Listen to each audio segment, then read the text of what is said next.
Hello guys, welcome back to a new video. Today I'm going to be showing you guys how to do this really cool game themed header, kind of like this one. You can see the writing on the wall, you can see the color correction. I've added color correction just to make it more intense, and yeah, there's some other stuff that I'm going to show you how to do. And also I'm going to show you how to do this text behind the person. I didn't have it like out at the start just because I didn't think it worked too well on this picture, but it does work well on a lot of other pictures, so I just thought I'd show you guys how to do it. And yeah, so let's get into it. So what we're going to do is we're going to go to File, New, just to start a new project. The dimensions for a Twitter header are 1500 by 500. If you're doing it for like a YouTube channel art, you might need to download a template or something from YouTube or from Google or somewhere. But yeah, we're going to design it for a Twitter header. So these are the dimensions for a Twitter header, and just press OK. And now we've got our picture from Google. So as you can see here, all you literally need to do is type in the game that it is, and then cinematic after it. So if you type in CSGO cinematic, you get all of these really cool pictures.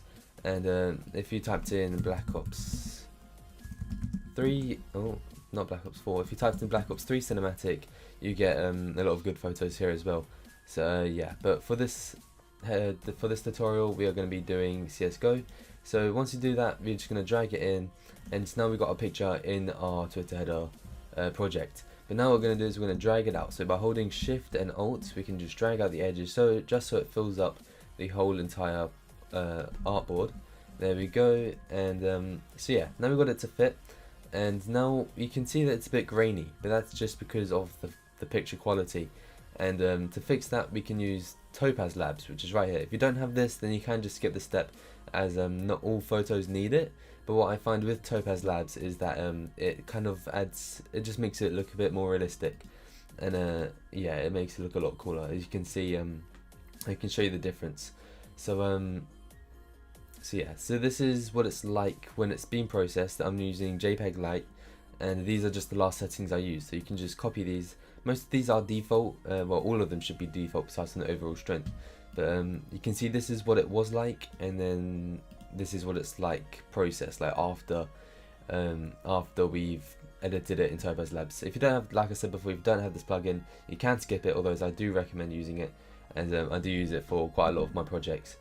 And okay, so we just press confirm, and in the bottom right corner it will process it and do all of that kind of stuff. And now what we're going to do is we're going to right click on our background image, or the image of the game. We're going to right click and then go to rasterize layer. That just means that we don't have to process the image every time we move it or anything like that. Okay, so now we've done our Topaz Labs and it looks all really realistic and all that. We're going to duplicate our image layer just by pressing Command J or Control J if you're on a PC.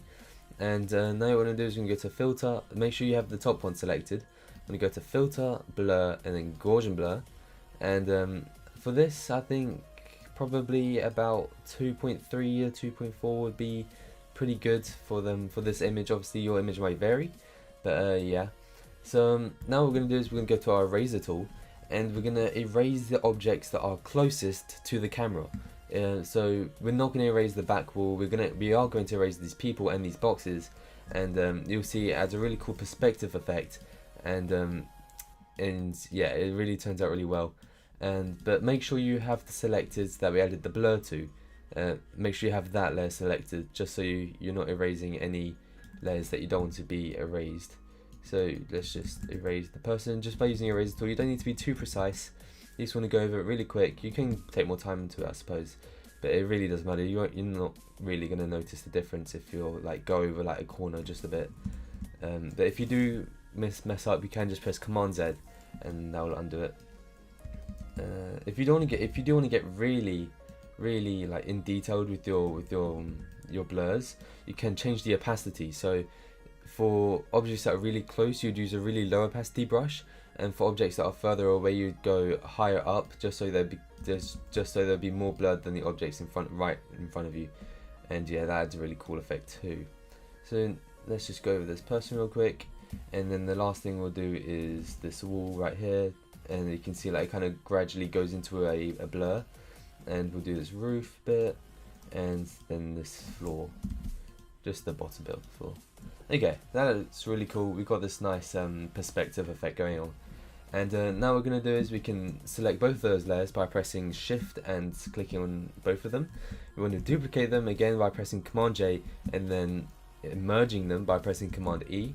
So now we basically put both of those layers onto one layer, and yeah, so now what we're going to do is we're going to make the backlight or any lights that you might have in your photo more outstanding, because it just adds to the intensity of the photo.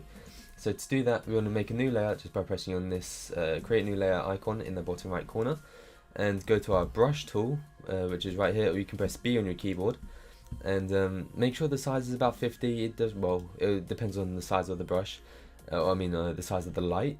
And then we want to make sure that your color is white, and then we can zoom in a little just to be a bit more precise, and then you just want to click on the light, and there we go. It just makes it look more foggy, and just look a lot more cooler. Obviously it's just a backlight, it really doesn't matter, but in my opinion it looks cool. And you can set that to color dodge as well, and that'll make it look a lot more realistic as well. And yeah, so now that we've done that, we are going to we're going to add our color correction.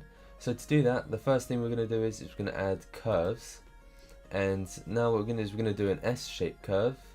So just drag out the bottom bit and then drag out the top. And as you can see, it really looks, you're making it look a lot more intense, which is the theme of this picture. You can see it's just two guys going down a hallway, and it's a really intense scene. So we're just going to emphasize that. So now we've made this S-shaped curve, and now we're going to turn the blending option to luminosity, and there we go. We can also lower the opacity just a little if we wanted to as well. And now we're going to add a brightness and contrast.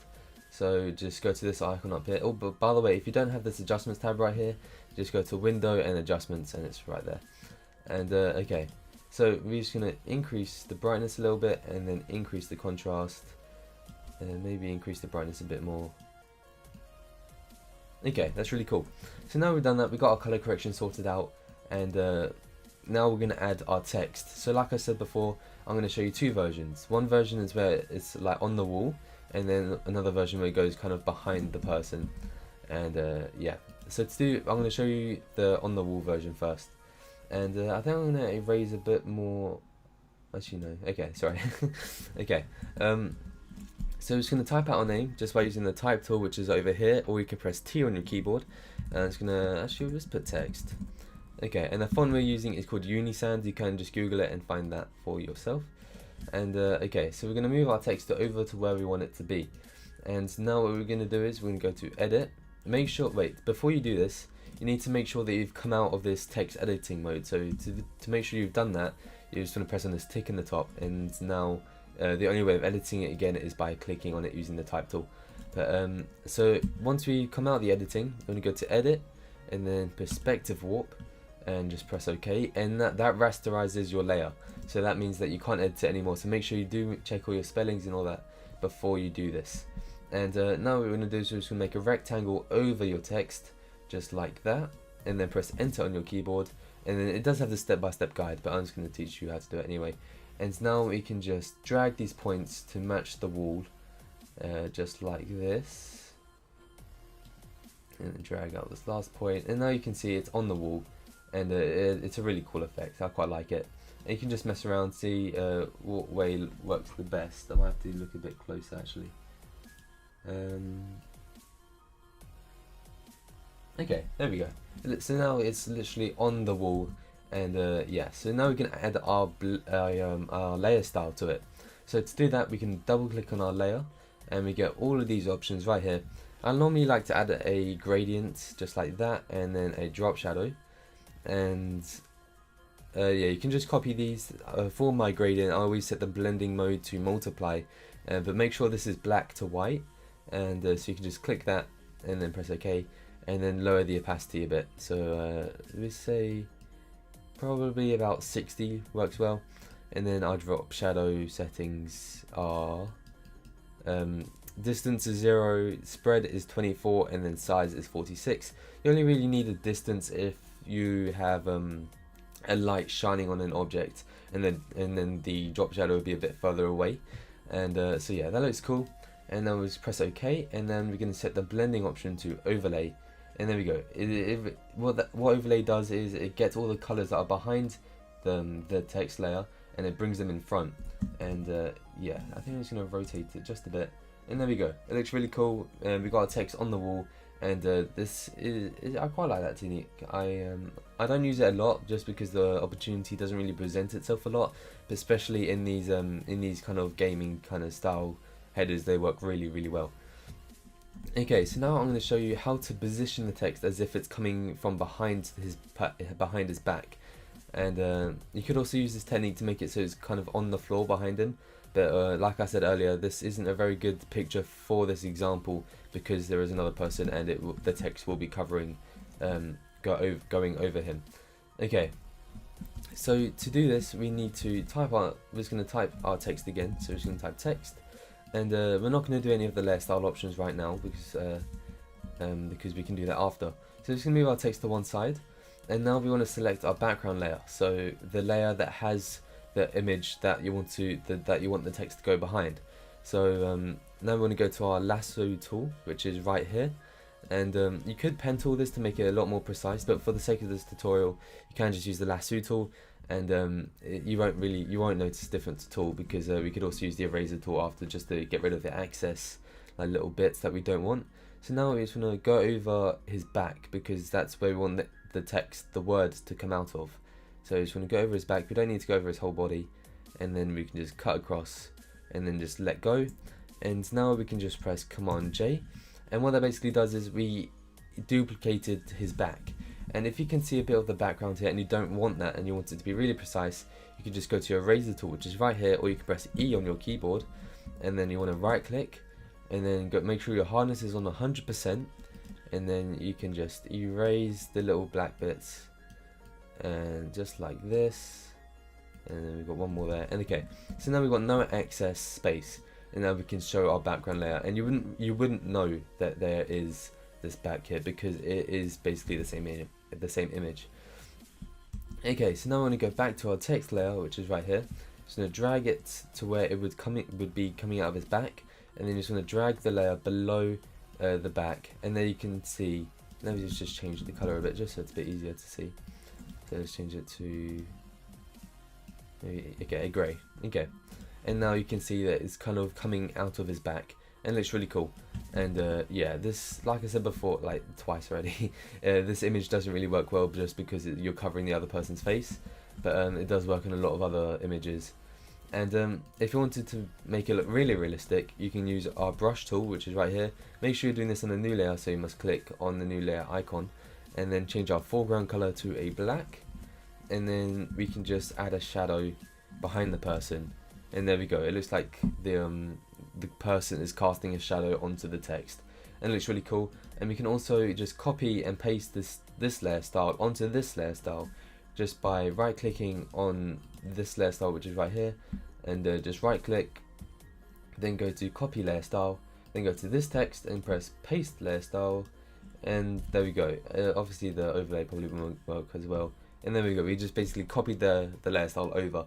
And that's how you do a really cool game themed Twitter header. So if you did enjoy this tutorial, don't forget to like, comment and subscribe. Thank you guys for watching, and I'll see you guys in my next video.